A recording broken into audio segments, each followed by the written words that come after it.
હવે આ એલ્યુમિનિયમ ફોસ્ફેટની પડીકી જે છે એને પાણીમાં બોળી દેવાની.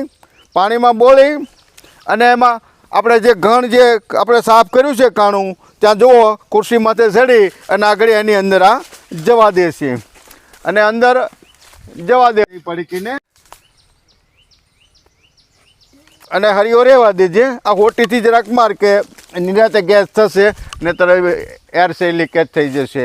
અને એની અંદર પડીકીની અંદર ટેકનિકલ છે એલ્યુમિનિયમ ફોસ્ફેટ જે ખતરનાક હોય છે. એને સૂંઘવાની પણ કોશિશ કરવાની નથી તો પણ તીવ્ર વાસ આવે છે જે આપણને નુકસાન કરે છે. ત્યાર પછી આપણે ગારો લઈ અને ચાંદી દેવામાં આવે.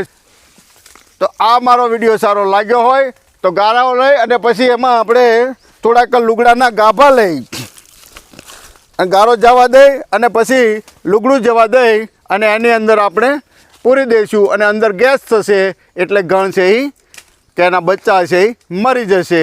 તો જો આ મારો વિડીયો સારો લાગ્યો હોય તો લાઈક કરો, શેર કરો, સબસ્ક્રાઈબ કરો. અસ્તુ. જય હિન્દ, જય ભારત. હવે આ એલ્યુમિનિયમ ફોસ્ફેટની પડીકી જે છે એને પાણીમાં બોળી દેવાની. પાણીમાં બોળી અને એમાં આપણે જે ઘણ જે આપણે સાફ કર્યું છે કાણું ત્યાં જુઓ ખુરશી માથે ચડી અને આગળ એની અંદર આ જવા દેશે અને અંદર જવા દે પડીકીને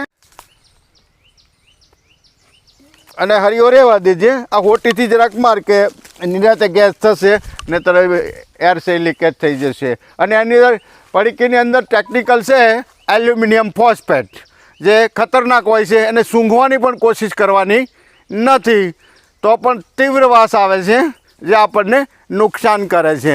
ત્યાર પછી આપણે ગારો લઈ અને ચાંદી દેવામાં આવે. તો આ મારો વિડીયો સારો લાગ્યો હોય તો ગારાઓ લઈ અને પછી એમાં આપણે થોડાક લુગડાના ગાભા લઈ અને ગારો જવા દઈ અને પછી લુગડું જવા દઈ અને એની અંદર આપણે પૂરી દઈશું અને અંદર ગેસ થશે એટલે ગણ છે એ કે એના બચ્ચા છે એ મરી જશે.